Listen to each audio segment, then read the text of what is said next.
ನಮಸ್ಕಾರ ಎಲ್ರಿಗೂ ಹೃದಯ ಕನ್ನಡ ವ್ಲಾಗ್ಸ್ಗೆ ಸ್ವಾಗತ. ಇಂದು ನಾವು ಮಾತನಾಡಲಿರುವುದು ನಮ್ಮ ಜೀವನವನ್ನು ಮಾರ್ಗದರ್ಶನ ಮಾಡುವ ದಿವ್ಯ ಗ್ರಂಥವಾದ ಭಗವದ್ಗೀತೆಯ ಜನ್ಮದಿನ ಗೀತಾ ಜಯಂತಿ 2025 ಬಗ್ಗೆ. ಮನುಷ್ಯನ ಗೊಂದಲವನ್ನು ದಿವ್ಯ ಜ್ಞಾನದಲ್ಲಿ ಕರಗಿಸಿದ ಕ್ಷಣ, ಅರ್ಜುನನ ಅಶಕ್ತಿಯನ್ನು ವಿಶ್ವದ ಶ್ರೇಷ್ಠ ಬೋಧನೆಗೆ ಪರಿವರ್ತಿಸಿದ ಕ್ಷಣ. ಅದೇ ಕ್ಷಣಕ್ಕೆ ಇಂದು ಸಾವಿರಾರು ವರ್ಷಗಳ ನಂತರವೂ ಪ್ರಪಂಚ ನಮಸ್ಕಾರವನ್ನು ಮಾಡ್ತಾ ಇದೆ. ಮೊದಲಿಗೆ ಗೀತಾ ಜಯಂತಿ ಅಂತ ಅಂದರೆ ಏನು ಅಂತ ನೋಡೋಣ.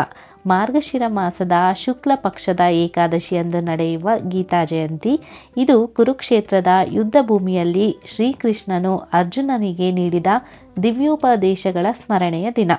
ಯುದ್ಧ ಭೂಮಿಯ ಮೇಲೆ ನಿಂತಿದ್ದ ಅರ್ಜುನನ ಹೃದಯದಲ್ಲಿ ಗೊಂದಲ, ದುಃಖ, ಕಳವಳ, ಭಯ ಮತ್ತು ಆತಂಕ. ಆ ಕ್ಷಣಕ್ಕೆ ಪ್ರಪಂಚಕ್ಕೆ ದಾರಿ ತೋರಿದ ಧ್ವನಿಯೊಂದು ಕೇಳಿಸುತ್ತೆ. ಕ್ಲೈಂಬ್ಯಂ ಮಾಸ್ಕಮಃ ಪಾರ್ಥ ಅಂತ, ಅಂದರೆ ಹೀನತೆಯಲ್ಲಿಗೆ ಬೀಳಬೇಡ ಪಾರ್ಥ ಅಂತ. ಆ ಮಾತು ಕೇವಲ ಅರ್ಜುನನಿಗಲ್ಲ, ಇಂದು ಕಣ್ಣೀರು ಒರೆಸಿಕೊಳ್ಳುತ್ತಿರುವ, ಒತ್ತಡದಲ್ಲಿರುವ, ಗೊಂದಲದಲ್ಲಿರುವ ಪ್ರತಿಯೊಬ್ಬರಿಗೂ ಕೂಡ. ಅದಕ್ಕಾಗಿಯೇ ಗೀತಾ ಜಯಂತಿ ಒಂದು ಗ್ರಂಥದ ಜನ್ಮದಿನವಲ್ಲ, ನಮ್ಮ ಒಳಗಿನ ಜ್ಞಾನದ ಎಚ್ಚರಿಕೆಗೆ ಕಾರಣವಾಗುವ ಪವಿತ್ರ ಕ್ಷಣ. 2025 ಗೀತಾ ಜಯಂತಿ ಡಿಸೆಂಬರ್ 1ನೇ ತಾರೀಕಿನಂದು ಮೋಕ್ಷದ ಏಕಾದಶಿಯಂದೇ ಬಂದಿದೆ. ಏಕಾದಶಿಯ ಪ್ರಾರಂಭ ಆಗಿರೋದು ನವೆಂಬರ್ 30ನೇ ತಾರೀಕು ರಾತ್ರಿ 9:29. ಏಕಾದಶಿಯ ಅಂತ್ಯಗೊಳ್ಳುವಂಥದ್ದು ಡಿಸೆಂಬರ್ 1ನೇ ತಾರೀಕು ಸಂಜೆ 7:01. ಈ ವರ್ಷ ಗೀತೆಯ 5162ನೇ ವರ್ಷ ಪೂರ್ಣಗೊಳ್ಳುತ್ತದೆ. 5000ಕ್ಕೂ ಹೆಚ್ಚು ವರ್ಷಗಳಿಂದಲೂ ಜೀವನದ ಸಂಕೋಲನೆಗಳನ್ನು ಮುರಿದು ಈ ದಿವ್ಯ ಗ್ರಂಥ ನಮ್ಮನ್ನು ಬೆಳಕಿನ ದಾರಿಯಲ್ಲಿ ನಡೆಸುತ್ತಿದೆ. ಗೀತಾ ಜಯಂತಿಯನ್ನು ಯಾಕೆ ಆಚರಣೆ ಮಾಡ್ತಾರೆ ಅಂತ ನೋಡೋದಾದರೆ, ಇದೊಂದು ಪುರಾತನ ಸಂಭಾಷಣೆಯನ್ನು ನೆನಪಿಸುವ ದಿನ ಮಾತ್ರವಲ್ಲದೆ ಅದರೊಳಗೆ ಮರಳಿ ಹೆಜ್ಜೆ ಇಡುವ ದಿನ. ಯಾಕಂದರೆ ಭಗವದ್ಗೀತೆ ನಮ್ಮ ಪ್ರತಿಯೊಂದು ಪ್ರಶ್ನೆಗೆ ಉತ್ತರ. ಜೀವನ ಏಕೆ ಕಷ್ಟವಾಗತ್ತೆ? ನಾವು ನಮ್ಮ ಕರ್ತವ್ಯದಿಂದ ಯಾಕೆ ಓಡಿ ಹೋಗ್ತೀವಿ? ಮನಸ್ಸನ್ನು ಹೇಗೆ ಜಯಿಸಬೇಕು? ನೋವು, ಒತ್ತಡ, ಭಯ ಹೇಗೆ ಮೀರಿ ಸಾಗಬೇಕು? ಇವೆಲ್ಲಕ್ಕೆ ಕೃಷ್ಣನು ನೀಡಿದ ಉತ್ತರವೇ ಗೀತೆ. ಅದಕ್ಕಾಗಿಯೇ ಮೋಕ್ಷದ ಏಕಾದಶಿಯಲ್ಲಿ ಇದನ್ನು ಓದುವಿಕೆ ಮಂತ್ರದಂತೆ ಮನಸ್ಸಿಗೆ ಶಾಂತಿ ನೀಡುತ್ತದೆ ಎಂದು ನಂಬಲಾಗಿದೆ. ಗೀತಾ ಜಯಂತಿಯ ಆಚರಣೆಯನ್ನು ಹೇಗೆ ಮಾಡ್ತಾರೆ ಅಂತ ಅಂದರೆ, ಈ ಜಯಂತಿಯ ಬೆಳಗ್ಗೆ ಸೂರ್ಯೋದಯಕ್ಕೂ ಮುನ್ನ ಎದ್ದರೆ ಹೆಚ್ಚು ಶ್ರೇಷ್ಠ ಅಂತ ಹೇಳ್ತಾರೆ.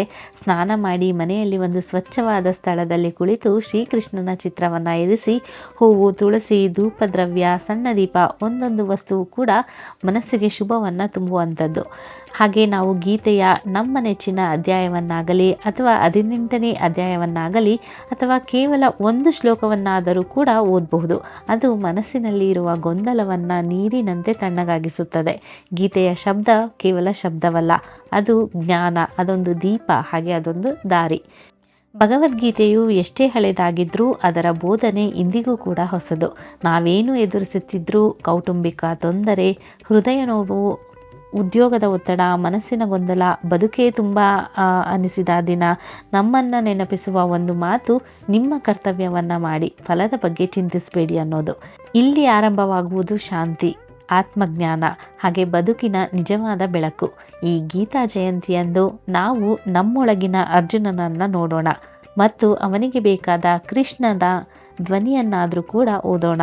ಒಂದು ಶ್ಲೋಕವಾದರೂ ಕೂಡ ಓದಿ ಒಂದೇ ಕ್ಷಣ ಮನಸ್ಸನ್ನು ನಿಶ್ಚಲವಾಗಿಡಿ. ಅದೇ ಸಾಕು ಗೀತೆಯ ಜ್ಞಾನ ನಮ್ಮೆಲ್ಲರೊಳಗೆ ಬೆಳಗಲು. ಶ್ರೀಕೃಷ್ಣಾರ್ಪಣಮಸ್ತು. ಜೈ ಶ್ರೀಕೃಷ್ಣ.